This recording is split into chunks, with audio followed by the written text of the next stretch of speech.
to share a positive message of love and hope to anyone out there struggling. My name's Danny Shannon. I spent 17 years in the pain, hurt and misery of active addiction, heroin, meth, crack, anything you could get your hands on. I am absolutely blessed to have found recovery on the 15th of September 2009. This is the Kick the Shit podcast. Each week, my guests and I will share our stories around the social and emotional impacts that addiction can have on both ourselves and our loved ones. Let's go! Guys, Andrea Simmons is the director and founder of Australian Anti-Ice Campaign.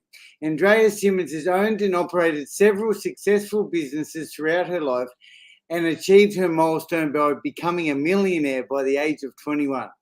After having a life-changing experience and losing everything, including almost her life to the drug ice, Andrea began devoting her life to the needs of those suffering from ice addiction and began educating others of the dangers and effects of ice use. Over the past 8 years, Andrea has collaborated with service providers nationally to act as a referral point for addicts and families. Andrea's vision is to show that ice kills, it steals and destroys anyone who tries it, even once. Andrea, welcome to the show. How are you doing? Thanks, Danny. Yes, I'm really for you. We had a couple of technical issues going on there, but it looks like we're all sorted, mate. Where are you tuning in from, Andrea? From the Gold Coast. Oh yeah, mad. That's actually a really impressive bio. I love. Well, you said that you became a millionaire by age 21, but the way I read it is, then basically ice took a hold and maybe you lost everything, and you're now doing some incredible work with the Australian Anti-Ice Campaign. Yeah, mate. I thought I had everything, but some things money can't buy, and it's been a big journey actually, and I'd love to share that with you today. Wonderful.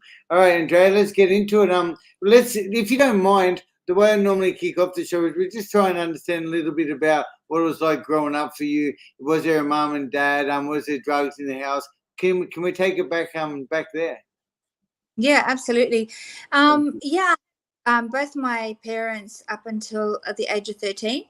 My parents didn't drink or do drugs as such, but my dad was always on tablets for his he had an injury on his back, and he took pills, a lot of pills, and spent a lot of time sleeping, and at the time we just do with mum. He was kind of out of it a bit because of his back injury. And I kind of, now looking back at it, I wondered whether, he really had an addiction problem himself, because he used to take a lot. And when him and my mum used to fight, he used to OD. And we had the ambulance over and stuff. But I didn't really understand what was going on. So, I didn't think I was brought up, my family, it didn't look like my family took drugs, but I think Dad had, addict behavior already, and he lived on pills. That's, what I had known ever since I was young. He actually told me, like when he was younger, he told me stories about, when he was younger and he tried LSD and stuff, and how he got into a trip where it was really bad, and he didn't like it anymore because, he couldn't get out of it. And I thought, wow, I'm never going to take any pills.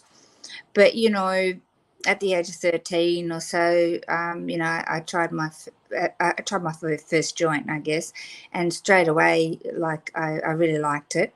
And I started doing it just on weekends, so it was like our family, there was a lot of, I guess, domestic violence, not physical so much. Well, it was physical as well, with us kids, but not with mum. He didn't beat mum up as far as I could see, but she was really like walking on eggshells all the time, and he used to take a lot of, so it wasn't the traditional, it was scripted drugs, so it wasn't Yeah. drugs. And I think that's probably such a well, because I often say the same thing about my family, and actually, I'm thinking more about my grandma. But my grandma used to really abuse Beck's powders back in the days as I was growing up, and my mum and dad didn't really. But my dad was a gambler as well, so it's funny how, like, I think the same thing. I say that I identify as having a good childhood, but it probably, definitely that's where it all started for me. With that stuff. So hang on. So is dad still around? No, Dad's gone to heaven. He went to heaven 2 years ago. Yeah. Fairly young. He was only 70. Yeah, sure. And did you say what about brothers and sisters? You said you kids. Oh yeah, I had sisters. Yeah, so there was 3 girls in the house, and yeah, so I'm the oldest one though. So yeah, kind of like I was the one that broke the mold on a lot of things, I guess. Yeah. Okay, where did you grow up? What area? Oh, we grew up in Melbourne. Yeah. I was actually in Brazil, and then we moved here when I was little, and first to Sydney, and then to Melbourne. And I kind of just remember Melbourne. Really, we grew up there in the suburbs of Footscray, and with all the Italian culture there, it was all the wogs looked out for where we were and what we were doing on the streets. Sure. But the western suburbs of Melbourne wasn't known for such a good area. There's a lot of stuff on the streets that, it wasn't the northern side, put it that way. Western suburbs always get that kind of rap, doesn't it? It's so true, Everywhere. eh? So, Andrea, you picked up. So you started smoking pot at the age of 13. Did you say, or 14? And you really liked it. That's where we. That's where we were. It's funny the way you said you really liked it. It's like your eyes lit up. It's like that was a big change for you to start smoking the pot. I picked up my first cigarette at the age of 11, Yeah. and my cousin was smoking, and I thought she was really cool, and I just wanted to be really cool, and so I asked her for a cigarette, and I had my first smoke at 11. And then by the age of 12, I was stealing cigarettes off my parents, and then by the age of 13, I was buying my own packet. We used to have the packets of 15 then, you could get a packet of 15. It was really funny. It was $1.10 for a packet, and I would spend my bus money and my lunch money to get a packet of cigarettes, and I'd just scab lunch off people, as we used to put it, and walk home so that I could have my cigarettes. Yeah, so I very quickly, like, when I look back at it now, like, I had addict brain, I had addict behavior from that age already, and I think about it, Danny, until like a few years ago, I was looking back at my life and my behavior, even when I wasn't using drugs, through my married life. My behavior, I'd have, alcohol binges, and I'd have obsessive compulsive disorder, which, OCD, I'd be cleaning a 60 square house with a toothbrush and putting bleach on the grout to to make sure that it was all even. It's a bit obsessive, and I have that my brain works like that. Yeah, that would definitely be challenging and overwhelming. That's for sure. So you picked up. All right. So okay, smoking at a younger age. You started smoking pot. What came next? Well, I started drinking at the age of 15. I was kicked out of home, and my parents, used to argue a lot, and I kind of stood my ground on my opinion, and had a couch broken over me, and it was a bit. I said, I'm not going to do this anymore. So I'm 15, I can leave. So I got kicked out. But I worked, at McDonald's, and I went to school, and I kind of fended for myself. So I started going to nightclubs. I was already tall and, developed, and I was like 15. Nobody could tell me what to do, and I hit the clubs. So yeah, I was, I met a guy who then became a husband for 21 years, and he was into drugs, and he's like, oh, I'm not into that. My friends all, get themselves hooked on that stuff, and if you're gonna, do that stuff, you're not going to be with me, basically. So I kind of put the pot away, but I used to drink a lot. Yeah, so I used to, go to clubs, drink a lot. And actually, when I met my ex-husband, I was very, very, very drunk. Yeah. Did that But get you into any trouble with the law, with the drinking or the drugging? I often say, in the work I do, to people, I've just really been blessed that I didn't get caught. It's not that I. Yeah, definitely. Yeah. I guess I always hung around with guys, and they always covered for me. Yeah. And girls, you can get away with stuff. Sure. Hmm. Yeah. Okay. All right. So I just read out in that bio by age 21. So hang on. So 16, you're drinking, you're in clubs. But Yeah. so far nothing's really happening with. So you left school. When did you leave school? Well, I finished year 12, 6 months pregnant. So Yeah. I was like,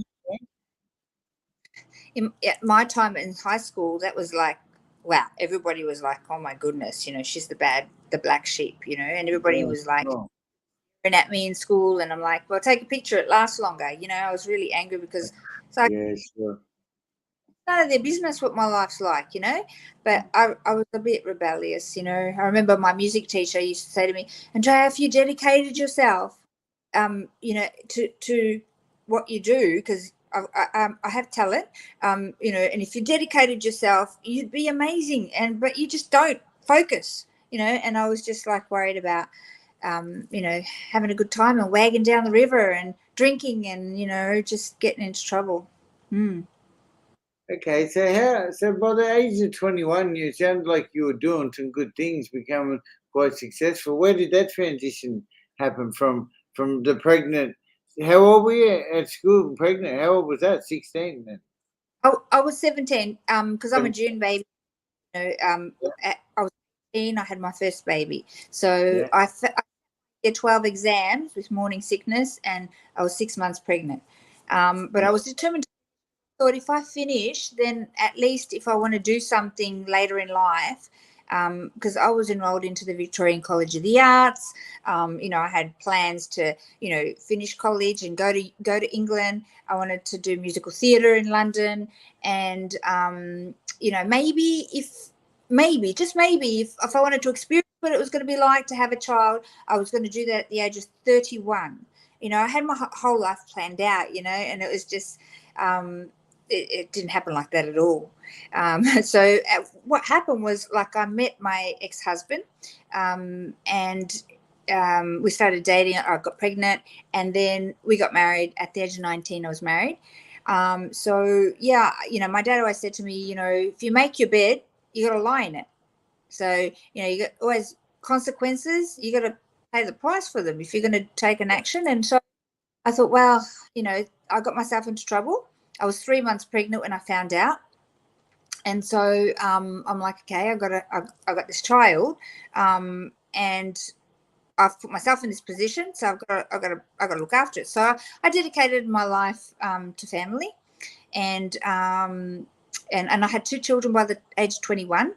And we ran a drafting and building company in Melbourne, and we did quite well. My ex-husband was quite cluey, and I backed him all the way. I worked in the office and raised the kids, and just worked really, really hard. Like, we built houses, and I used to bond clean them and take barrels of soil, and I'd be doing gardening and concreting and whatever it took. Working hard. Yeah, worked really hard. And by the age of 21, we'd made our first $1 million. We moved up to Queensland when I was 29. We were semi-retired.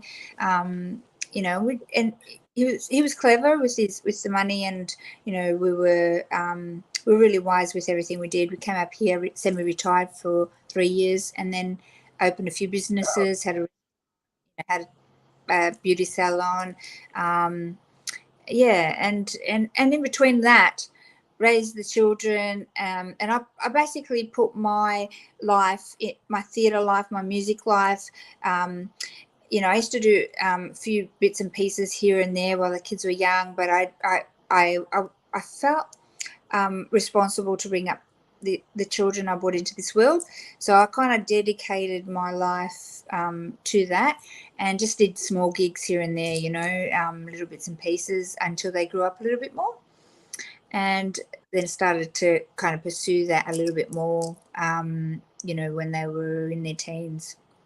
I know something that you're really passionate about is your work with the musical stuff and the theatre stuff. Do you want to tell us a little bit more about that then? Like, what's some of your great stuff that you did with that? Well, I don't feel like, Danny, I've achieved what I wanted to achieve. And now, like, I just think, like, my life now is dedicated to leaving something, like something that makes a difference to people. And I do my music, and I'm involved in film again. First film back since Ice World, as I call it. And yeah, I just grew up in a musical family. My dad was they were in a band, and I got to sing on stage at the age of 7. And yeah, that was my passion. Musical theatre was my passion. I trained for that. I went to Tony Batuccio's college, who did it looked after all the Channel 9 dancers. I studied under Colette Mann, and I really loved it. But I guess I thought later on in life I'd be able to pursue it. But what happened was, I lived 21 years married and working hard and looking after family, and had not a really good marriage. It was very controlled. I felt very controlled. I felt like I couldn't do my life. But having a restaurant on the evenings and the weekends, I was always drunk. Like the limousine that used to come and bring people to our restaurant, Paul John used to come and pick me up in the alleyway, and I'd be on the ground in the gutter. It wasn't good. And as my marriage got worse and I was more unhappy, I would drink more. And I was quite proud to say, I could drink a litre of scotch, in an evening, not a problem, and I'd still be standing. I got to that point where, I was drinking quite a lot every night. And things got worse with the marriage, and got domestic violence, and I just wanted to escape, and after 20 years, I ran away. It got pretty bad, and it's hard to go into the details, but I ended up leaving after a few times I tried to get away, and I met up with somebody that I used to work for many years ago, who was my boss actually in the workplace in Melbourne, and I didn't know I didn't know drug world. I didn't know what ice was. I never really, I remember my dad said about taking a pill, so I thought I'm never going to take a pill.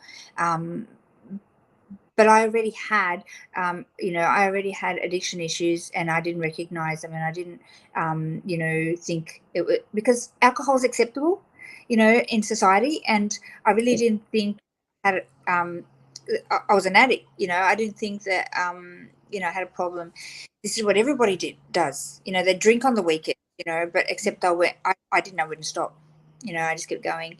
And so, yeah, I met this guy, fell in love with him, and he was on ice, and he offered me a pipe. It was a beautiful setting, $3,000 hotel room, and beautiful guy. And, I thought, wow, I've got a chance of finding love, really finding love and being happy.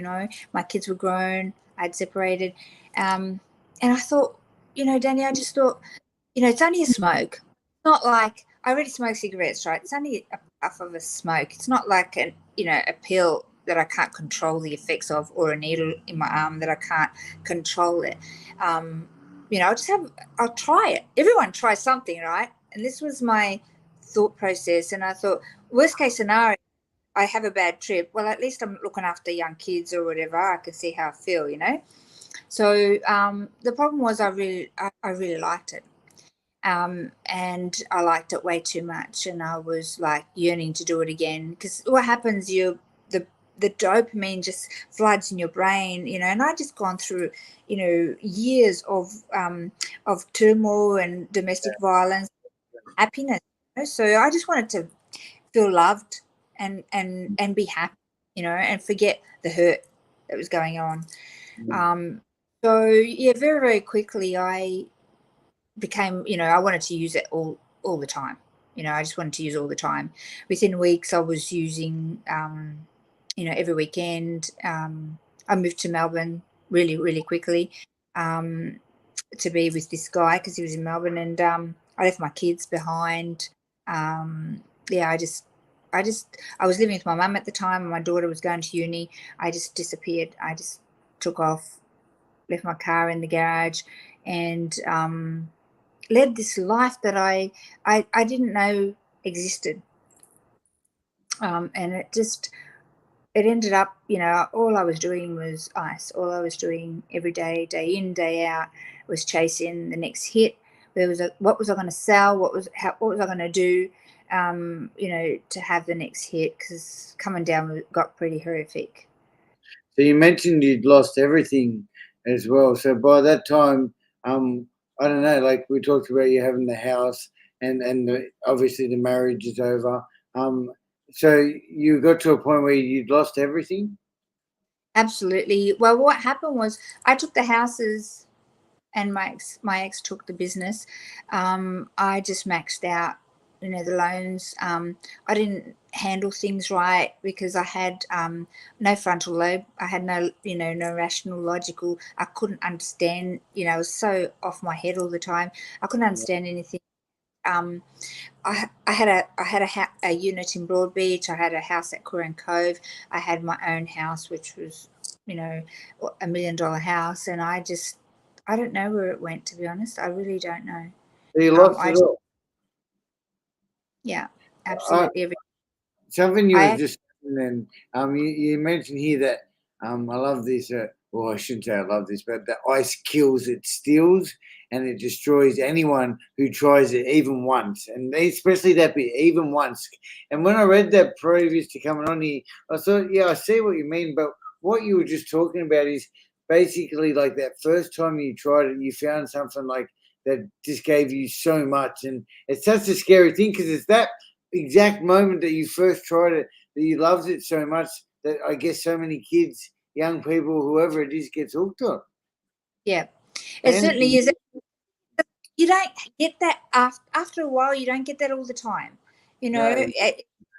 You're chasing that first experience. You might what I explain it, like I talk in schools now, and our team all over Australia, which I'll get to, but we talk in schools, and I explain it like this, right? If here's normal, and you might have some happy things happen to you, you might have some sad things happen to you, and your life goes like this. What happens when you take ice? Like you're just like off the Richter scale, and then when you come down, you're like down here.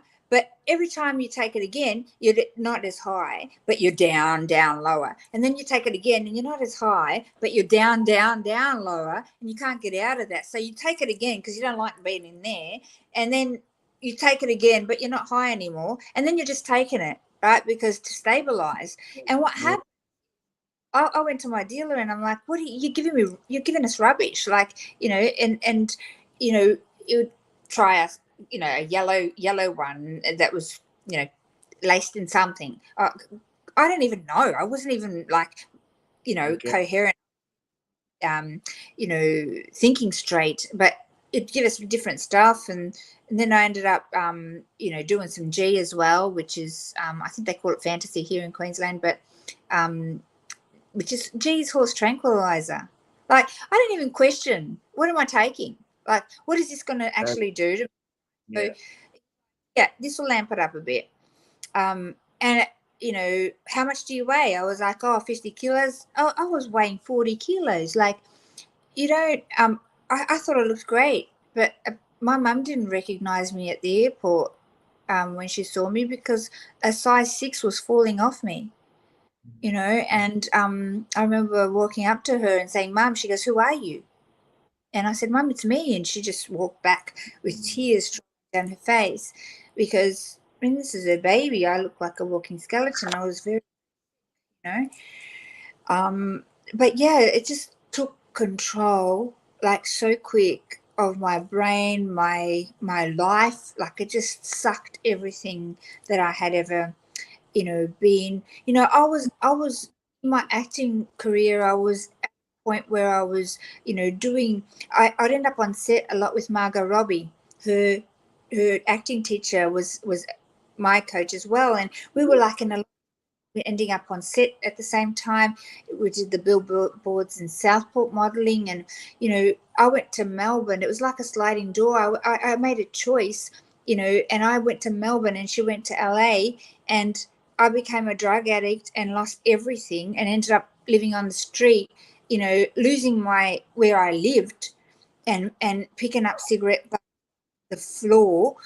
And waiting at an ATM for my Centrelink at midnight to get the next hit, and and thinking, what am I going to sell, to get the next hit? What am I going to, how am I going to hustle, the next phase to get the next hit? And it was just, I was robbing Peter to pay Paul. It became so messy. I just took all the money out of my loans, and then I had to sell some of my properties. The bank had to sell it off, and I just don't know where it went. Everything became a big blur. I remember getting on a plane with some gear in my socks, and I came to the Gold Coast to sell my Merc. And it's a $60,000 Mercedes convertible, and I sold it for 20 grand because I just wanted gear. I'm like, yeah, all right, just take it, and it's just some insanity like that. I had like 21 grand's worth of jewelry on my hands, and I went into a pawn shop and they gave me 3.5 grand. I'm like, I was young, carrying on because the guy was, I'm like, how can you do this? Just take it or leave it, love. And I'm like, well, I needed that next hit, so I took it, and my life just, yeah, I hung around places, meth labs, and dealers' houses that could have gone really bad, and it could have been really, it could have turned out very, very different for me. Like I say, I was blessed and I didn't get caught. What I didn't know how to get out. All I knew that I was when I was coming down, I was just so suicidal and depressed, and the anxiety, and I couldn't think straight. And just by using it, I would just level out. Everything would just stop for a minute. Normal, yeah. To a state of normal, which is nowhere near normal. I identify with so much of that stuff. One thing, like especially just that obsession and compulsion to get and use more drugs, like that pawn shop stuff that you talked about and selling the car. And like, I do remember doing the same things. And it's through desperation that we lose touch with any kind of reality and just need the next hit. And you got no, no idea about what we're really doing, Like you do kind of, but it's almost like you can see yourself, but you just don't have a process instant. It's hard to explain. Like you just don't think about what's going to happen if if you get caught, or if this doesn't work out good. Like you don't play the tape, and that's the thing that we've got to learn to do. No, Yeah, I don't want to feel this pain anymore. I don't want to deal with this anymore, because I had like what seemed like a brick wall as high as I could see, that when that was going to fall down on me, that's what it felt like. But yeah, one thing for me too, Andrea, I just want to add to, and I think I'm so blessed, and this is crazy, but I was on the methadone through my meth use, right? And there's a big difference between, and I know this for a fact because I know lots of people out there using ice, and I also worked with lots of people over the years. What saved my life, and I truly believe this plays a huge role in where I am right today, is that I never went into full psychosis because methadone used to level me out. Like I could only stay awake for 30 hours at the most, maybe 2 days, and then I would crash because I had that sort of opposite drug on board. And that I truly believe stopped me from the picking at myself and fully losing it. But I know, like today, like I've worked for 10 years in that industry, and I can tell during an assessment before you tell me what drug of choice you take, what drug of choice you take, what it is, just through the body language, of an method. Yeah. Yep. Yeah. Yeah. Mm. But you tend to then go, you're not just using meth, you're using G, you're using other things, Yeah. and way out, you become a poly user, and you're just looking to try and stabilize Yeah, life. yeah, definitely. Yeah, I used anything I could get my hands on. But again, like I'll just say that methadone kept me alive. Like it stopped me from overdosing on heroin. And anyway, so that's rock bottom for you. Obviously, that's rock bottom. Well, no, Right? I am really, like, I was stealing um food and stuff from stores, like, and I got lost around the corner from my house. To get home, I was abusing people on the street and then crying for the rest of the day on a curb. So, lost my phone. I was a mess, and but I was still going back to use more to try and stabilize. And then I took too much G, and I actually stopped breathing. And I had what I believe I died that moment because I couldn't take any breath, and I was on the ground, and I remember, my partner, he was trying to threw water on me and shaking me, and I couldn't breathe. I went into that blackness 3 times. I believe, I actually died that day. I remember going into the blackness and thinking to myself, you know, if there is a God out there, forgive me for the mess I've become, and don't leave me here. Because, I know there's a spiritual realm, and I was just like, I didn't want to, I didn't, I was a mess. I had been living in hell as far as I was concerned. Some places that I'd end up in, and I think, oh my goodness, this is like hell, and then I'd be right back in that same headspace, the drug. But I woke up 4 days later, Danny, and I was in a house by myself, without any gear, without any cigarettes, without any food. The house had been cleaned up, like almost like clean up a murder scene.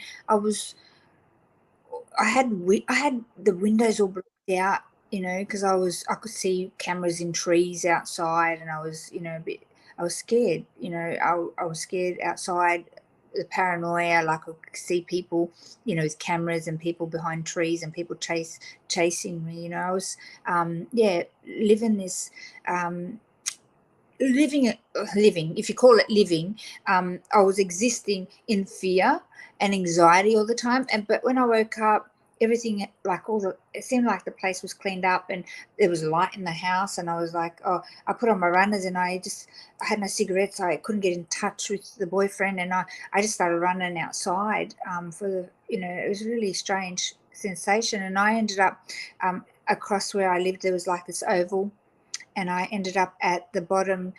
Right across the oval was this vandalized Orthodox church, I think it was, and I ended up in front of it, and I'm like, who does this? What a disrespect that people do this to, property, especially like the house of God. Like, I'm not religious, and I wasn't even then, but I had an encounter. I had a supernatural thing happen to me, Danny. That at that point, a light came through this cross on the top of this vandalized church, and it came like over the top of me. I fell to my face, and I just started crying like a baby. And I'm like, I can't do this anymore. I've got no more strength. I can't. I'm done, and I was like in a fetal position, and I cried like a baby. And, I know it sounds insane, but God spoke to me that day. I had a spiritual awakening, and, something happened to me there. and I was led back home with a series of coincidences that happened, right? So I had no money. I was stealing food and stealing stuff to survive. And, that spiritual encounter, I call him God, that was helping me, was telling me, prompting me what to do. Book your flights and get on a plane. And I'm like, this is crazy. I'm going insane. I'm losing my mind, but I was following, and I had $76 in my account, and that's how much the flight was to get back to the Gold. I just got to get home. I had a series of coincidences that happened, really like strange, supernatural things. Too many. And I was led back home, and I locked myself in my mum's room, and I just slept on the floor, and I cried I didn't want to see anyone. I think it was 3 or 4 weeks. And I just didn't, honestly, I was suicidal for probably a year on and off, manic depressant. I didn't even know who I was anymore. I had to start again, and it was really, really difficult because nobody around me knew how to handle it. They all thought I was insane, and like I'd lost the plot. And but I was led into a church, a Christian church, and people just embraced me. They helped walk with me. They loved me back to life. A community of people that weren't judgmental, and then I found an I got given a buddy organically, who was an Australian actor and a rock star, and he became my buddy, and he'd drag my ass out of bed and go, I go, leave me alone, like, I don't understand, I just want to die. I really wanted to die. I was like, I can't do this. I can't do life anymore. My brain wasn't working, and he'd come and drag my ass out of bed, say, nah, today you're going to come, we're going to go to the studio. And I'm like, Mark, I don't want to go to the studio. I want to die today. Just leave me alone. He goes, die tomorrow. Today we're going to the studio. And I was like, oh, you're a pain in my ass. But I would, and so it was a lot of people were brought around me, to help me do life again. I'm really, really blessed that I'm here, because it was touch and go for a lot. And I know how horrific, I'm getting emotional, how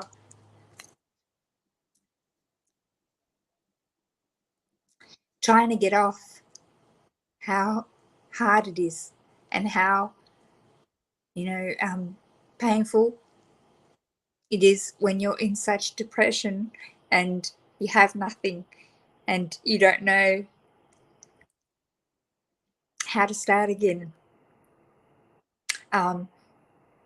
I guess from that space is where the organisation, Australian Anti-Ice Campaign, started from, because I started meeting other people after I was in recovery, and I'd share my story, what happened to me, and how, I'd share who I was and what I'd been through, and I had to learn who I was again, and it was like my daughter said to me, Mum, it's like you're a kid again, and you don't know what you're like. I go, I don't, because see, the person I was no longer was, because it was like I've had 3 lives, and it didn't work. My past didn't work because it led me to hell. I ended up in hell, and then that was not good. That didn't work. It was killing me.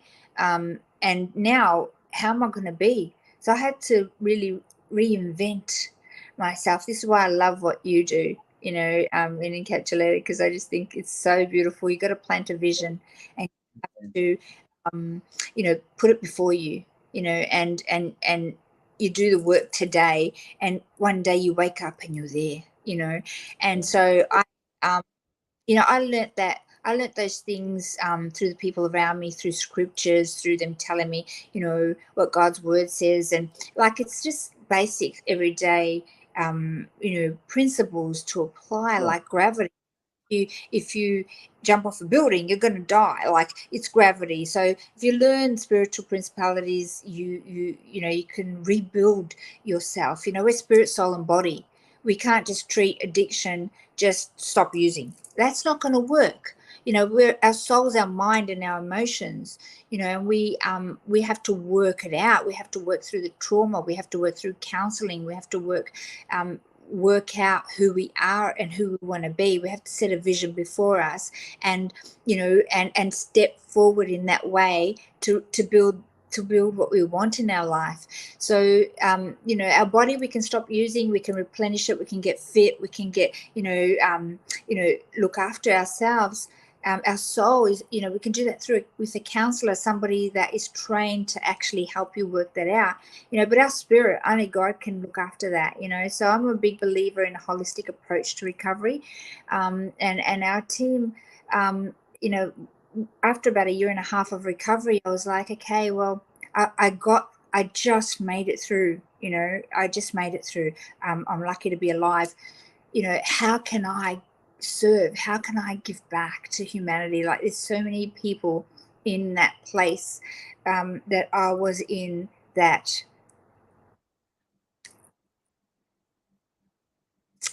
they don't know the way out.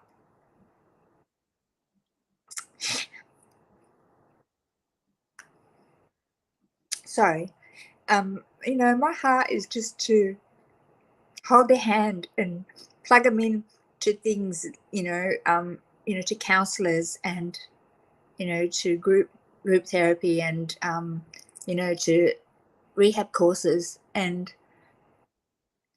to a network of people like AARC that can help love them back to life. Yeah. And so, you know, I started meeting people that were in addiction and wanted out, and I'd, you know, get them into rehab or programs, and, you know, walk with them. And I met other people. You must be so proud too, Andrea. I think some of the, am I right? Like, some of this stuff is, you must feel so proud to, like, just, can we just, I just want to share. So we're starting to talk about the Australian anti-ice campaign now. That's what you're talking about, just in case anyone has joined us late. So you got to 1.5 years of recovery. It was a real tough slog, and I also acknowledge, yes, those early days are absolutely painful. You know, it was miserable for me too. But you started, and that you talk about the holistic approach too. I know you mentioned some of the 12-step fellowship, some kind of spiritual stuff for you as well, a spiritual side of things. And yeah, and you put down the drugs. The drugs weren't my problem. It was living life on life's terms without drugs. That was my problem. And we had to start addressing that. And sorry, Andrew. So then, Andrea, sorry, and you moved in. So you got to 1.5 years clean, and you started to get a bit of hope that you could maybe help some other people. Those, and I seem to just trigger some emotions for you when you talk about those other people out there, those lost, empty souls that were just like you, who just have no. Well, we think there's no help available, and that depression, that low rock bottom. And that's where you sort of came up with this idea. Is that? Yeah, that's right. Well, I actually got asked. I didn't at first. I was just helping people because they'd end up in front of me, right? Yeah, So sure. I was asked to go and talk in a school, Yeah. and yeah, okay, that's great. You know, these kids don't even know what's out there and what's ahead for them.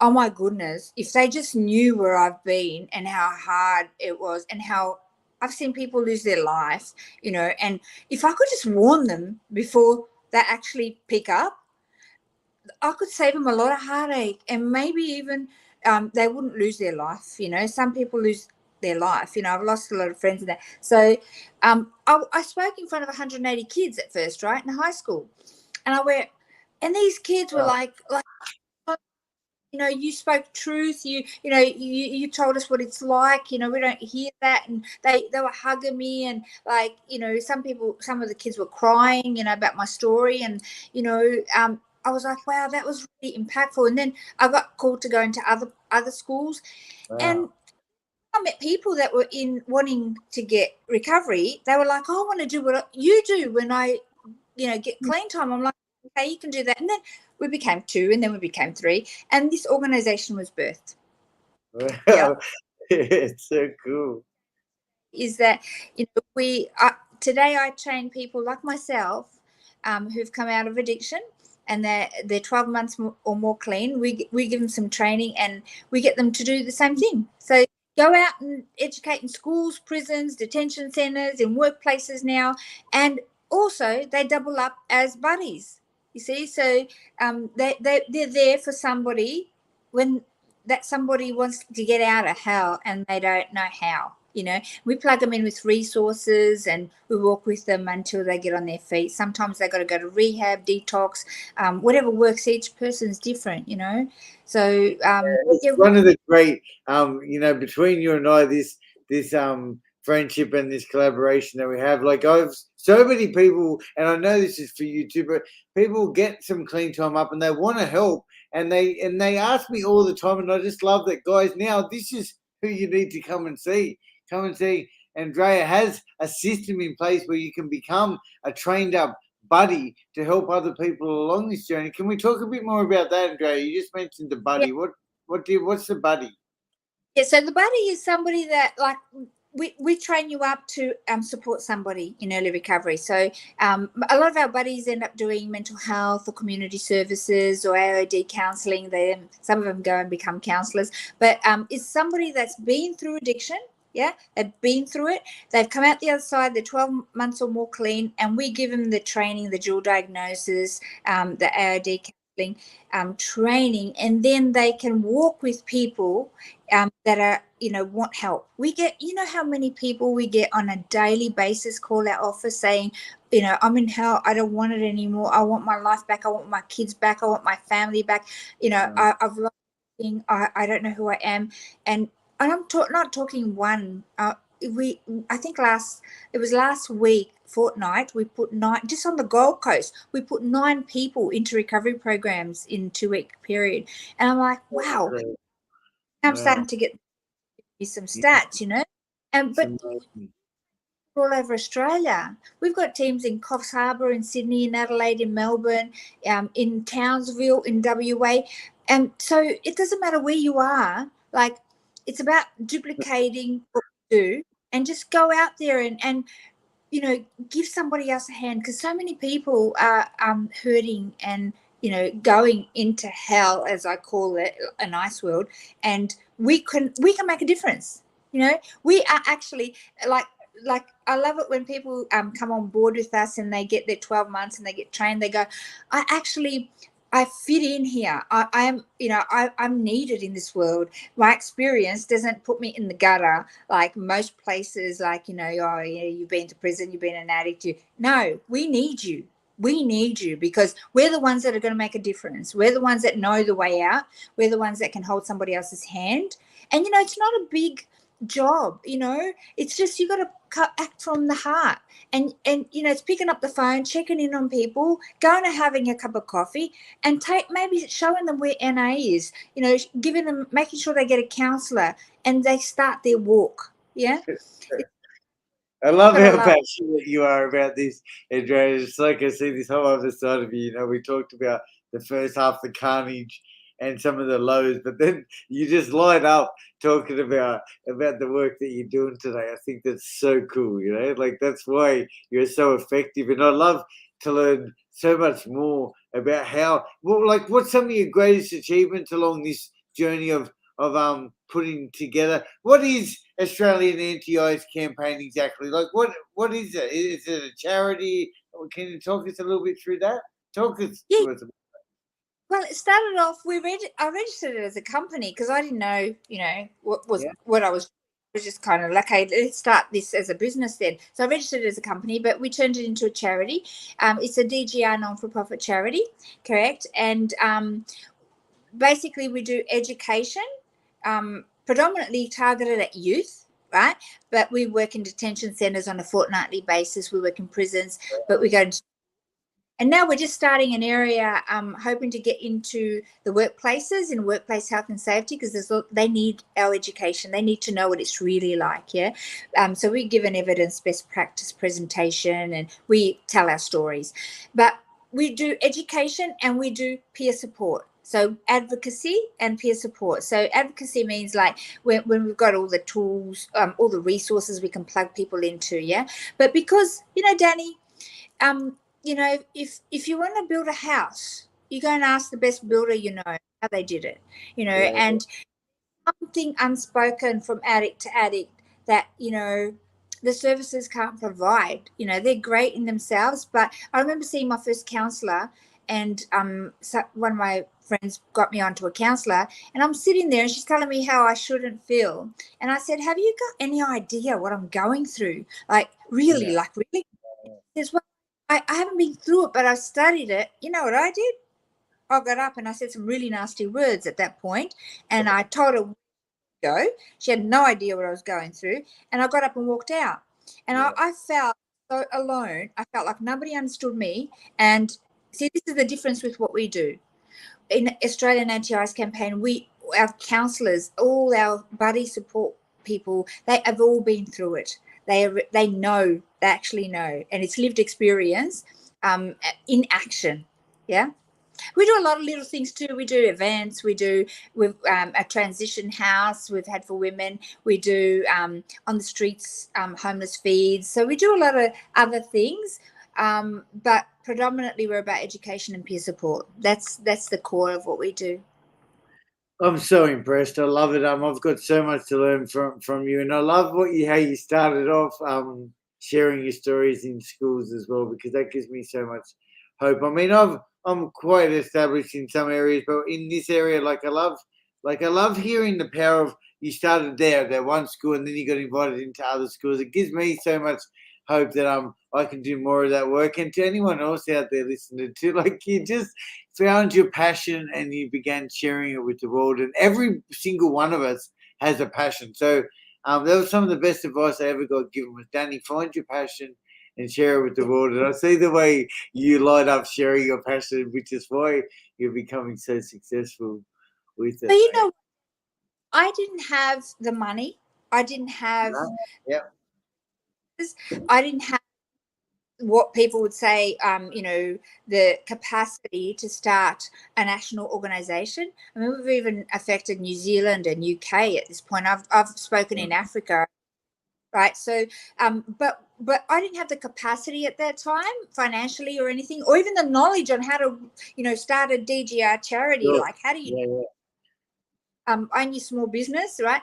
But if you know why, and why in your heart is bigger than how, and the reason to input, and it is birthed out of a place of love, you can achieve anything, you know. And I remember I listened to a few people that were very impactful in society, you know, humanitarian people, and they said it started with me. You know, it started with me. Like you know, you've actually got to move yourself into helping one, and then the next person. Doesn't matter what it is. Like giving back in this much, you know, and then it grows and it catches. You know, because that's what love does. You know, love catches on fire and it multiplies. You know, and you just got to start. You just got to take a step. You know, you don't know how. You find out. You know, talk to people. You just move. You just take action. You know, and this is why I you know, I didn't know. I still don't know. I just know that there are a lot of people out there that need us, and that there's a lot of us out there that have come out of that space that have a heart to give back and understand that world. Well, we're here. We want to train you. We want to, you know, activate you, mobilize you to make a difference in our society. So good. Andrea, is there any like words of wisdom, anything you'd leave people with, something? Is this the one last thing you'd like to share with everyone? Some kind of um words of wisdom to leave us with that you've learned along your way? Well, the biggest thing that's been in me is, you know, we to judge things in life. You know, I used to judge people in addiction or not, you know, that were homeless or not successful in life. Do not judge, because you may be there tomorrow. And, love one another as if that was yourself, really, because it can be tomorrow. You don't know where life's going to take you. I never in a million years, when I was 21 and I made my first $1 million, and I was, 29, traveling the world every 6 months, performing in different, I didn't think I was going to end up on the street picking up cigarette butts, losing my mind. Like, you don't know what's going to happen tomorrow. Don't say never, and judge from that place.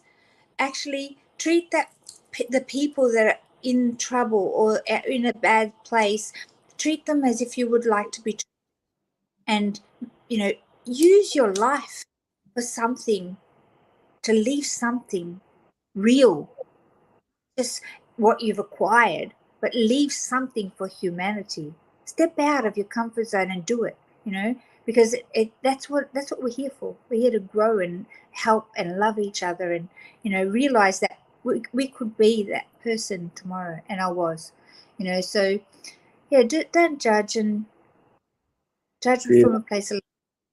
And Danny, I'm so super excited to connect with the encapsulator as well. So all the people, I just love what you do. We've got some awesome stuff coming up that I'll let you talk. And I'm so we have a radio show coming up, don't we, Andrea? excited about that. I think it's going to be awesome. Crazy. Yeah, Andrea, one thing that's been bugging me since I want to ask you, when you've seen the light from the church, you said you've seen the light come out of the church. Was that psychosis, or was that some divine intervention? I've had that asked before, Danny. I really believe that was divine intervention, and I'll tell you why.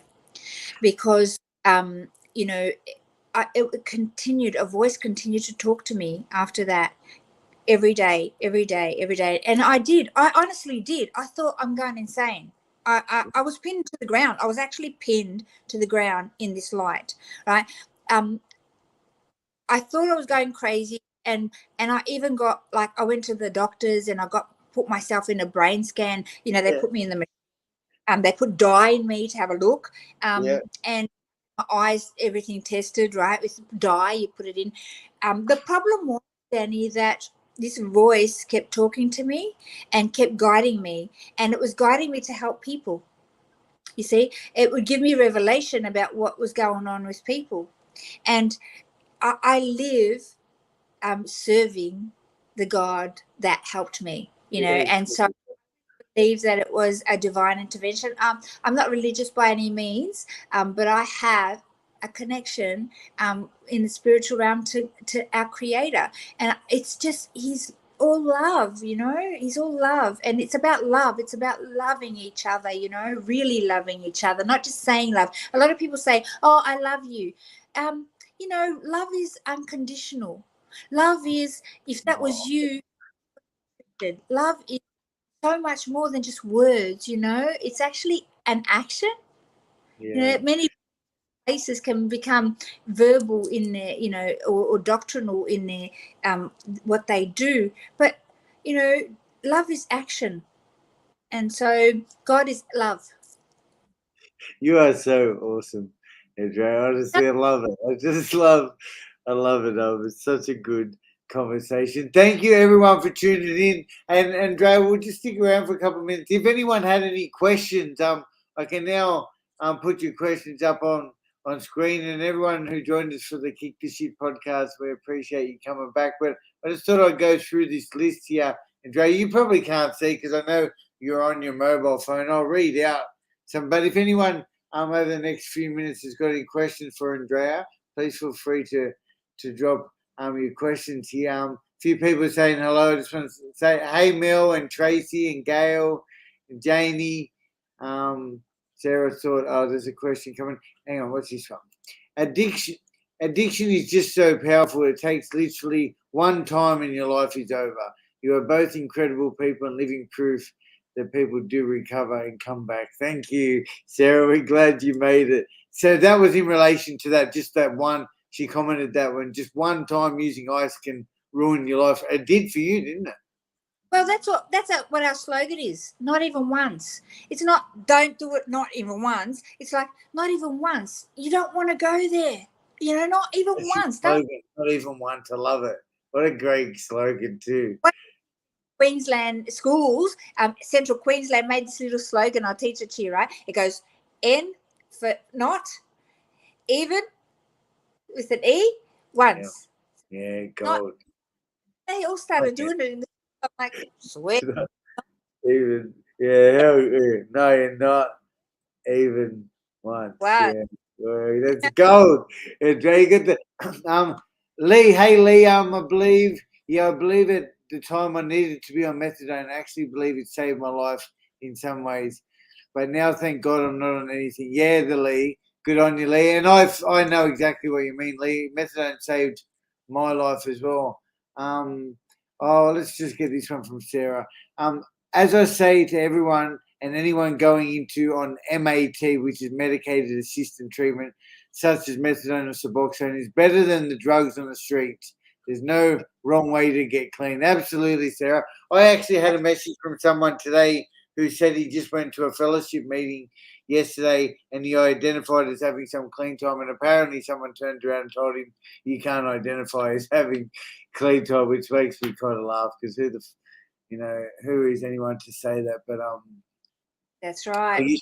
I've got to say, but I have had that kind of mentality in the past, and I also love what you mentioned about not judging too, Andrea.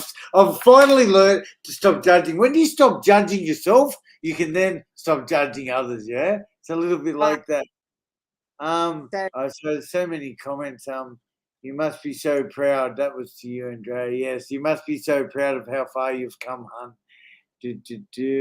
I don't need as a proud thing. It's my duty of service to give back. You know what I mean? I know. Yes, we have to. I just keep going, and it's not. I don't like think. I think I've been given a gift of life again, of actually being able to live again, and so it's our duty to. That's how I feel for me, anyway. Do you still struggle with staying clean, Andrea? This is a great question. Thank you, mate. No, I love my life. Yeah. I remember every day where that drug took me. It's important to remember and not forget, because otherwise it's quite easy to, when things get tough, to go and use. No, I just I live a clean life, and I don't think about it. I think about it every day. I work in it, right? But because I see the devastation of this drug every day, I'm like, I hate you. I hate what you're doing to people. So it's easy for me, I guess. So engage yourself in something like this, even if it's not this organization, so you can remember too. Or go back to NA, give back in there, Yeah, I get people even kind of struggle to believe that I don't struggle anymore too. And I love that question. We're very lucky, Andrea, because I do know hundreds of people with a lot of time up that do still struggle. I wonder what maybe you just nailed it then. I wonder what the difference is. Being of service is a big part, isn't it? Absolutely. And we're of service. We're seeing the devastation in people's lives. Maybe it's that. Yes. Yes, maybe it's that. I've been very lucky to work in this industry for now the last 11 years. And maybe that's where, but you know what? I've heard of a lot of people burning out because of that and picking up drugs again as well, working in the industry. You've got to have a nice balance of mental, physical, spiritual, of all the stuff. It's hard work, isn't it? Like recovery, it's never done. Your job's never done. You're always in recovery, I believe, and you've always be on a tripod system of support, Danny. We put all of us in ARC, we're on a tripod system of support. So we have a buddy, we go to group, and we have a counsellor. So we have that around us, and we're in safe space. So wonderful. Guys, thank you, everyone. Andrea, hang there for a minute. I'm just going to end the broadcast. Goodbye, everyone. Thank you so much.